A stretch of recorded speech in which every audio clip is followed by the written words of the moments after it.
नमस्कार, मैं डॉक्टर सत्येंद्र कुमार सैनी आज के इस वीडियो में लेकर के आया हूं आपके सामने उच्च स्तरीय चिंतन के कौशलों में से समस्या समाधान। वैयक्तिक उन्नति एवं सामाजिक प्रगति के लिए समस्या समाधान आवश्यक है। समस्या समाधान को तर्क का आवश्यक अंग माना गया है। तर्क का लक्ष्य समस्या समाधान करना ही होता है। मनुष्य के समक्ष समय समय पर विविध प्रकार और स्वरूप की समस्याएं उत्पन्न होती रहती हैं। समस्याओं का हल निकालने के लिए मनुष्य अपनी बुद्धि का उपयोग करता है। प्रायः समस्या उस परिस्थिति को कहते हैं जिसके लिए व्यक्ति के पास पहले से कोई समाधान नहीं होता है। व्यक्ति पूर्व के अनुभव अभ्यास के आधार पर समस्या का हल नहीं निकाल पाता है तो व्यक्ति समस्या समाधान के उपायों का चिंतन करने लगता है। जब समस्या का स्वरूप और कारण स्पष्ट नहीं होता है तो समस्या समाधान के लिए प्रयास करता है। प्रयास के दौरान स्वभावतः कुछ त्रुटियां हो जाती हैं। थॉर्नडाइक के उद्दीपन अनुक्रिया सिद्धांत के प्रयोग में जिस प्रकार बिल्ली प्रयास एवं त्रुटि के आधार पर अपनी समस्याओं का हल निकालती है, उसी प्रकार मनुष्य भी अपनी समस्याओं का हल निकालने का प्रयास करता है। समस्या का स्वरूप स्पष्ट होने की स्थिति में व्यक्ति अपनी समस्या का समाधान कॉहलर के द्वारा प्रतिपादित सूझ या अंतःदृष्टि सिद्धांत का अनुसरण करते हुए समस्या का समाधान करता है। व्यक्ति अपनी बुद्धि के अनुसार समस्या का हल करता है। जैसे थॉर्नडाइक के सिद्धांत के अनुसार बिल्ली में बुद्धि कम पाई जाती है जबकि कॉहलर में बुद्धि अधिक पाई जाती है। इसी प्रकार मनुष्य भी अपनी बुद्धि के स्तर के अनुसार समस्या का हल करता है। समस्या समाधान वह प्रतिमान है जिसके अंतर्गत सृजनात्मक चिंतन और तर्क निहित होता है। इस संदर्भ में स्टेनले ग्रे ने कहा है कि समस्या समाधान वह प्रतिमान है जिसमें तार्किक चिंतन निहित होता है। अर्थ एवं परिभाषा। कठिनाइयों पर विजय प्राप्त करके लक्ष्य को प्राप्त करना ही क्या है? समस्या समाधान है। समस्या समाधान के अर्थ को और स्पष्ट करने के लिए हम कुछ परिभाषाओं पर दृष्टि डालते हैं। वुडवर्थ के अनुसार समस्या समाधान उस समय प्रकट होता है जब मनोरथ की प्राप्ति में किसी प्रकार की बाधा आती है। यदि लक्ष्य पर पहुंचने का मार्ग सीधा और सरल हो तो समस्या सामने आती ही नहीं। गेट्स के अनुसार समस्या समाधान शिक्षण का एक रूप है जिसमें उचित उत्तर की खोज की जाती है।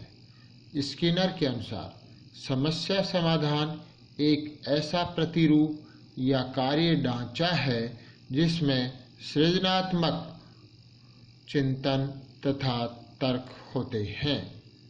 उक्त परिभाषाओं का विवेचन करने पर समस्या समाधान व्यवहार की प्रकृति से संबंधित कुछ तथ्य निम्न प्रकार ज्ञात होते हैं। समस्या समाधान में लक्ष्य निहित होता है।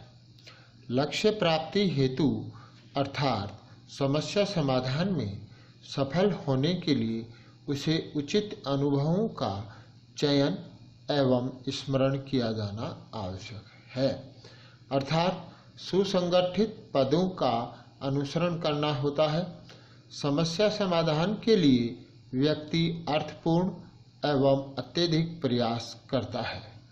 समस्या समाधान व्यवहार सूझपूर्ण, सृजनात्मक एवं आलोचनात्मक होता है।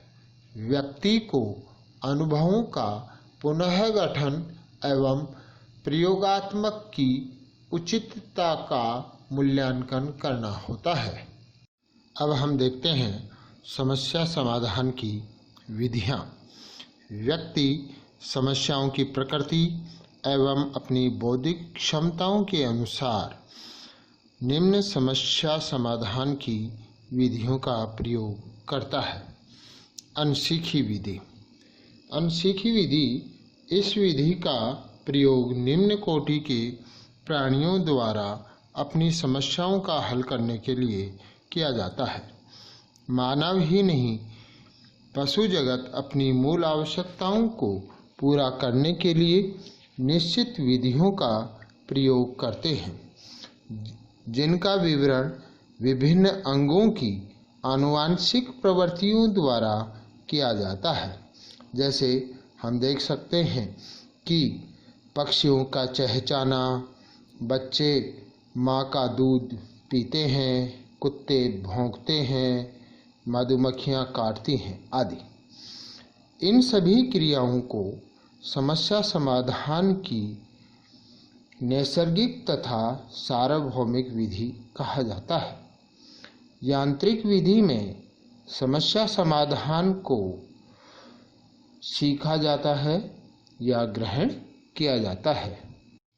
नेक्स्ट, वाक्यात्मक विधि। इस विधि का प्रयोग मनुष्य काफ़ी समय से करता आ रहा है।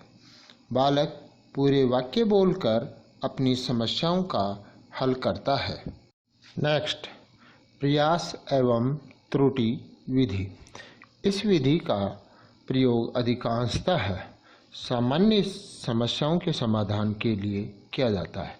इस विधि का उपयोग उच्च एवं निम्न बौद्धिक स्तर वाले व्यक्तियों के द्वारा या प्राणियों के द्वारा किया जाता रहा है।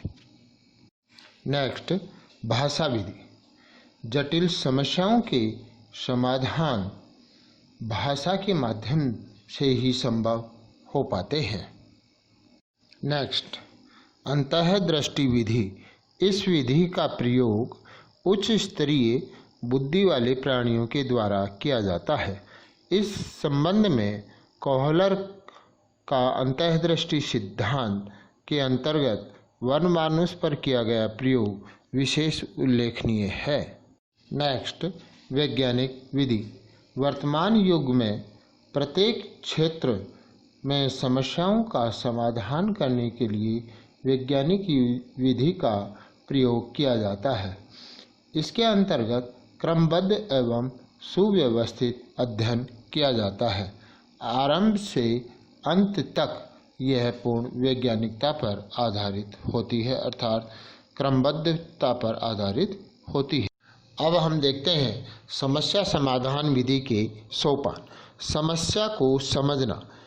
प्रायः व्यक्ति यह समझने का प्रयास करता है कि समस्या क्या है, उसके समाधान में कौन कौन सी कठिनाइयाँ आ सकती हैं और वह उन कठिनाइयों का समाधान किस प्रकार से करेगा।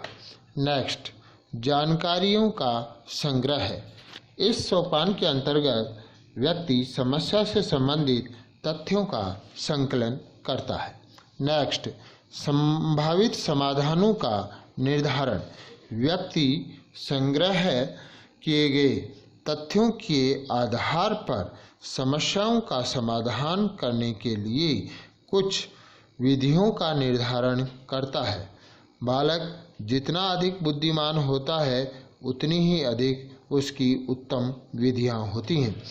इस सोपान में सृजनात्मक चिंतन प्रायः सक्रिय रहता है, अर्थात वह अपनी सृजनात्मक चिंतन का अधिक उपयोग करता है।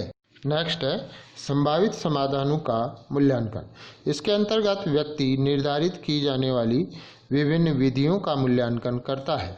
दूसरे शब्दों में हम यह कह सकते हैं कि वह प्रत्येक विधि के प्रयोग के परिणामों पर विचार करता है। इस कार्य के अंतर्गत उसकी सफलता आंशिक रूप से उसकी बुद्धि और आंशिक रूप से संग्रहित तथ्यों के आधार पर निर्धारित की जाने वाली विधियों पर निर्भर रहती है। नेक्स्ट, संभावित समाधानों का परीक्षण। इस सोपान के अंतर्गत व्यक्ति उक्त विधियों का प्रयोगशाला में या उसके बाहर परीक्षण करता है। नेक्स्ट, निष्कर्षों का निर्णय। इस सोपान में व्यक्ति अपने परीक्षण के आधार पर विधियों के संबंध में अपने निष्कर्षों का निर्माण करता है।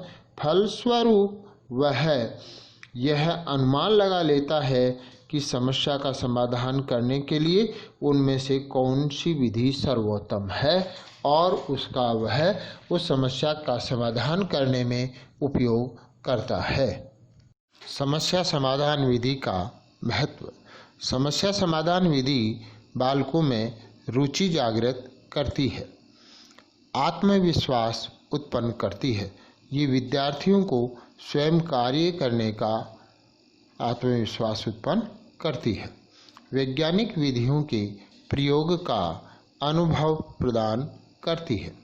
बालक के विचारात्मक, सृजनात्मक चिंतन एवं तार्किक शक्ति का विकास करती है। जीवन की समस्याओं के समाधान का प्रशिक्षण।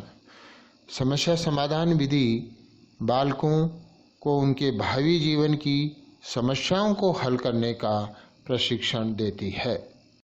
अब हम देखते हैं समस्या समाधान चिंतन एवं विद्यालय। विद्यालय में अध्यापक बालकों की समस्या समाधान चिंतन की योग्यता का विकास करने के लिए कौन कौन से कदम उठा सकता है, जिनमें से महत्वपूर्ण कुछ इस प्रकार हैं। संवेदनशीलता विकसित करके अध्यापक को चाहिए कि वह बालकों को कार्यों के प्रति संवेदनशील बनाए। समस्याओं को उप समस्याओं में विश्लेषित करके जो भी समस्या बालकों को दी जाए उसे खंडों में कैसे विभाजित किया जाए इसका प्रशिक्षण देना चाहिए। प्रेरित करके समस्याओं के दौरान, समस्या समाधान के दौरान बालकों को समय समय पर प्रेरित करते रहना चाहिए ताकि वो समस्या का समाधान पूर्ण रूप से कर सकें, उसे बीच में न छोड़ें। समस्या समाधान की सूचनाओं, संसाधनों व सामग्री का संकलन करके अध्यापक को बालकों को सूचनाएं व संसाधन या सामग्रियां उपलब्ध करवाए ताकि वह समस्याओं का आसानी से समाधान कर सके। संबंध स्थापित करके अध्यापक को चाहिए कि वह अध्यापन के दौरान विविध समस्याओं में संबंध स्थापित करके बालकों को बताए और विविध विषयों या अन्य क्रियाविधियों में संबंध स्थापित करके बताए, जिससे बालक संबंध स्थापित करना सीख सके।